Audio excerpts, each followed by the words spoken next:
Welcome to my channel. Today we will be talking about how Questrade compares to traditional banks. Questrade and traditional banks both offer investment services, but they operate on different models.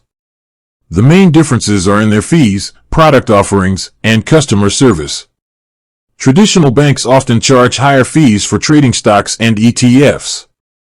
They typically have a fixed commission per trade, which can add up, especially for frequent investors. In contrast, Questrade is known for its lower fees. For example, they offer commission-free purchases of ETFs and have competitive pricing for other trades. This can lead to significant cost savings over time, allowing your investments to grow faster. When it comes to investment options, traditional banks usually offer a broad range of products, including their own proprietary mutual funds. Questrade, as an online brokerage, provides a wider variety of investment choices. This includes not just stocks and ETFs, but also options, IPOs, bonds, and precious metals.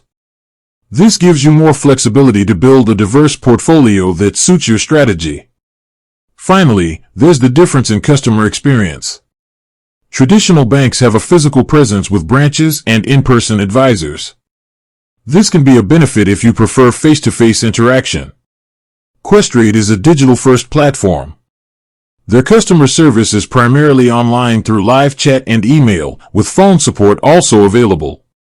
While they don't have physical branches, their online platforms are designed for self-directed investors, providing advanced tools and research resources that may not be as readily available through a bank. With that being said, thank you for watching. For more finance videos, kindly check my page. Please like, share, comment, and subscribe to my channel. Thank you.